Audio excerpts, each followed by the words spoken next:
Honorable Prime Minister.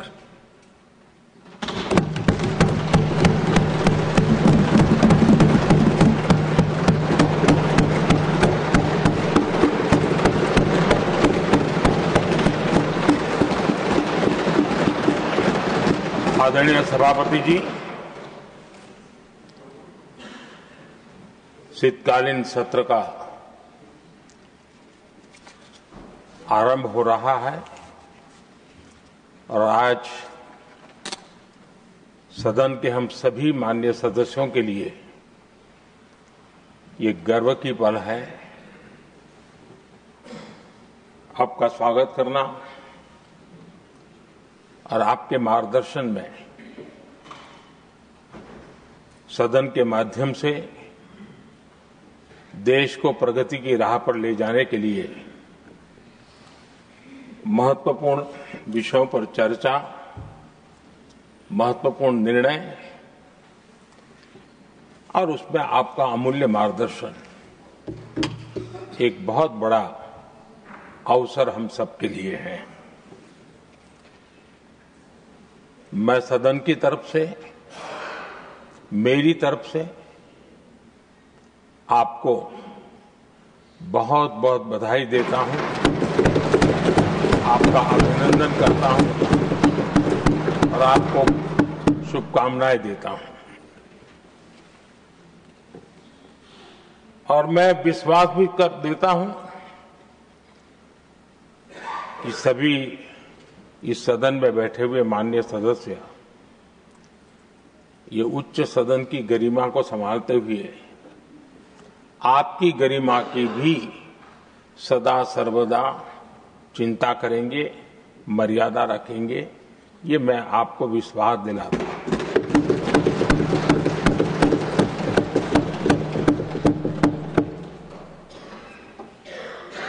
हमारे सभापति जी एक सामान्य परिवार से आ रहे हैं, किसान परिवार से निकले हैं और पूरा जीवन समाज सेवा के लिए समर्पित किया है। समाज सेवा ये उनकी निरंतरता रही है। राजनीतिक क्षेत्र उसका एक पहलू रहा है, लेकिन मुख्य धारा समाज सेवा की रही है। समाज के प्रति समर्पित होकर के जितना कुछ अपने युवा काल से लेकर अब तक वो करते आए हैं, करते रहे हैं, वो हम सभी समाज सेवा के प्रति रुचि रखने वाले लोगों के लिए एक प्रेरणा है, एक मार्गदर्शन है। सामान्य परिवार से, सामान्य समाज से, सामान्य राजनीतिक जहां अलग अलग करवट बदलती रही है, उसके बावजूद भी आपका यहां तक पहुंचना, हम सबका मार्गदर्शन प्राप्त होना, ये भारत के लोकतंत्र की सबसे बड़ी ताकत है।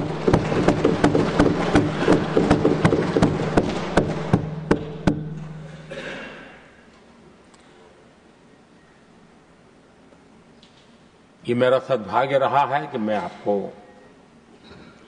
लंबे अरसे से परिचित रहा हूं। सार्वजनिक जीवन में साथ साथ काम करने का अवसर भी मिला है। लेकिन प्रधानमंत्री के रूप में जब मुझे यहां दायित्व मिला और जब मैंने आपको अलग अलग जिम्मेवारियां में काम करते देखा, तो मेरे मन पर अतिशय सकारात्मक भाव जगना बहुत स्वाभाविक था। क्वायर बोर्ड के चेयरमैन के रूप में हिस्टोरिकली हाईएस्ट प्रॉफिट वाली इंस्टीट्यूशन में कन्वर्ट करना, यानी आपका किसी संस्था के प्रति समर्पण हो तो कितना विकास किया जा सकता है, और कैसे दुनिया में उसकी एक पहचान बनाई जा सकती है, वो आपने करके दिखाया। आपको भारत के कई क्षेत्रों में बहुत कम लोगों को ऐसा अवसर मिलता है। आप झारखंड में, महाराष्ट्र में, तेलंगाना में, पुडुचेरी में राज्यपाल, लेफ्टिनेंट गवर्नर अलग अलग दायित्व संभालते रहे। और मैं देखता था कि झारखंड में तो आदिजाति समाज के बीच जिस प्रकार से आपने अपना नाता बना दिया था, जिस प्रकार से आप छोटे छोटे गांव तक दौरा करते थे, वहां के मुख्यमंत्री बड़े गर्व के साथ इन बातों का जब भी मिलते थे जिक्र करते थे। और कभी कभी वहां के राजनेताओं के लिए भी चिंता होती थी कि हेलीकॉप्टर हो या न हो, इसकी कोई परवाह किए बिना जो गाड़ी है आप चलते रहते थे, रात को छोटे छोटे स्थान पर रुक जाना। ये जो आपने एक अपना सेवा भाव था, उसको राज्यपाल के पद पर रहते हुए भी जिस प्रकार से आपने उसको एक नई ऊंचाई दी, इससे हम भली भांति परिचित हैं। मैंने आपको एक कार्यकर्ता के रूप में देखा है, एक सहयोगी के रूप में हम साथ काम किए हैं, सांसद के रूप में देखा है, अलग अलग पदों पर देखते हुए आज यहां पर पहुंचे। लेकिन मैंने एक बात महसूस की है कि आमतौर पर सार्वजनिक जीवन में पद पर पहुंचने के बाद कभी लोग पद का भार अनुभव करते हैं और कभी कभी प्रोटोकॉल में दब जाते हैं। लेकिन मैंने देखा है कि आपको और प्रोटोकॉल का कोई नाता ही नहीं रहा है, आप प्रोटोकॉल के परे रहे। और मैं समझता हूं सार्वजनिक जीवन में प्रोटोकॉल से मुक्त जीवन की एक ताकत होती है, और वो ताकत हम हमेशा आप में अनुभव करते रहे हैं, और ये हमारे लिए गर्व का विषय है। आदरणीय सभापति जी, आपके व्यक्तित्व में सेवा, समर्पण, संयम, इन सभी बातों से हम भली भांति परिचित हैं। वैसे आपका जन्म तो डॉलर सिटी में हुआ और उसकी एक अपनी पहचान है, लेकिन उसके बावजूद भी आपने अपनी सेवा का क्षेत्र अंत्योदय को चुना। आपने हमेशा एक डॉलर सिटी के भी उस तबके की चिंता की जो दबे कुचले और कुछ वंचित परिवार थे, उनकी चिंता की। आदरणीय सभापति जी, मैं उन दो घटनाओं का जरूर जिक्र करना चाहता हूं जिसको कभी मैंने आपसे, आपके परिवारजनों से भी सुना है और जिसने आपके जीवन पर बड़ा प्रभाव पैदा किया है। बाल्यकाल में अविनाशी मंदिर के तालाब में आपका डूबने की संभावनाओं के बीच की अवस्था आपके लिए हमेशा रहा है कि मैं तो डूब रहा था, किसने बचाया, कैसे बचाया पता नहीं, मैं बच गया। और ईश्वर ने कुछ आप पर कृपा की, इस प्रकार का भाव आपके परिवार के लोग हमेशा बताते हैं। और दूसरा जो हम सब बहुत बारीकी से जानते हैं, जब कोयम्बतूर में लाल कृष्ण आडवाणी जी का यात्रा होने वाली थी, उसके कुछ समय पहले एक भयानक बम ब्लास्ट हुआ, शायद 60-70 लोग मारे गए। भयंकर बम ब्लास्ट था और उस समय आप बाल बाल बच गए थे। इन दोनों में जब आप ईश्वरीय शक्ति का संकेत देखते हुए अपने आप को समाज के प्रति, अधिक समर्पित भाव से काम करने की जो आपने वजह के रूप में उसको कन्वर्ट किया, ये अपने आप में एक सकारात्मक सोच से बना हुआ जीवन का प्रतिबिंब है। आदरणीय सभापति जी, जो एक बात मैं जानता नहीं था लेकिन अभी मुझे पता चला, आप शायद अभी उपराष्ट्रपति बनने के बाद काशी गए थे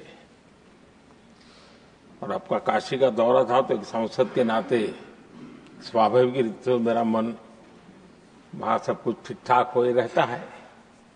लेकिन आपने वहां एक बात बताई जो मैंने सुनी, मुझे मेरे लिए नई बात थी। आपने वहां कहा कि आप वैसे तो नॉनवेज के आदी थे, लेकिन जब पहली बार आप काशी गए थे जीवन में और काशी में पूजा वगैरह की, मां गंगा को अपने आशीर्वाद प्राप्त किया मां गंगा से, और पता नहीं आपके भीतर एक संकल्प जगा और उस दिन से आपने तय किया कि आप अब नॉनवेज नहीं खाएंगे। अब ये कोई न कोई सात्विक भाव, कोई नॉनवेज खाने वाले बुरे हैं ऐसा मैं नहीं कह रहा हूं, लेकिन आपके मन में काशी की धरती पर विचार आया, तो एक सांसद के नाते मेरे लिए भी एक स्मरण रखने वाली एक घटना के रूप में मैं उसको हमेशा याद रखूंगा। भीतर कोई न कोई आध्यात्मिक भाव जो इस प्रकार की दिशा में ले जाने की प्रेरणा देता है। आदरणीय सभापति जी, छात्र जीवन से आपकी नेतृत्व सामर्थ्य रहा है। आज राष्ट्रीय नेतृत्व की दिशा में आप हम सब का मार्गदर्शन करने के लिए यहां विराजमान है। यह हम सब के लिए गर्व का विषय है।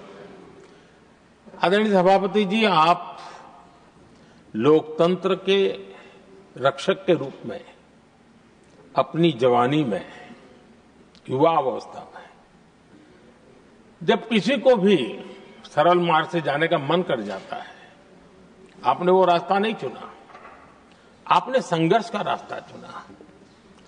लोकतंत्र पर आए हुए संकट के सामने मुकाबला करने का रास्ता चुना और आपने आपातकाल में एक लोकतंत्र के सिपाही की तरह जिस प्रकार से लड़ाई लड़ी, शासनों की सीमाएं थी, मर्यादाएं थी, लेकिन जज्बा कुछ और ही था। और वह उस क्षेत्र के सभी, उस सब पीढ़ी के नौजवान आज भी इमरजेंसी के खिलाफ की आपकी जो लड़ाई थी, लोकतंत्र के लिए आपका संघर्ष था, उसमें आपने जन जागृति के जो विविध कार्यक्रमों को अपनाया था। लोगों को जिस प्रकार से आप प्रेरित करते थे, वे हमेशा हमेशा के लिए लोकतंत्र प्रेमियों के लिए एक प्रेरणा देने वाली घटना रही। आप एक अच्छे संगठक रहे हैं, मैं भलीभांति जानता हूं। आपने संगठन में जो भी दायित्व संभालने का अवसर आया, आपने उस जिम्मेवारी को चार चांद लगा दिए, अपने परिश्रम से लगा दिए। आपने हमेशा सबको जोड़ने का प्रयास किया, नए विचारों को स्वीकार करने का प्रयास किया, नई पीढ़ी को अवसर देने का प्रयास किया। ये हमेशा संगठन में आपके कार्य की विशारत रही। कोयम्बतूर की जनता ने आपको सांसद के रूप में यहां सेवा करने के लिए भेजा और तब भी आपने सदन में रहते हुए हमेशा उस क्षेत्र के विकास के लिए अपनी बातों को बड़ी प्रमुखता से लोगों के सामने रखा, सदन के सामने रखा। ये आपका लंबा अनुभव सदन में सभापति के रूप में और राष्ट्र में उपराष्ट्रपति के रूप में बहुत ही प्रेरक रहेगा, हम सबको मार्गदर्शक रहेगा। और मुझे पूरा विश्वास है कि मेरी तरह इस सदन के सभी सदस्य इस गौरवपूर्ण पल को जिम्मेवारियों के साथ आगे बढ़ाएंगे। इसी भावना के साथ मेरी तरफ से, सदन की तरफ से आपको बहुत बहुत शुभकामनाएं देता हूं।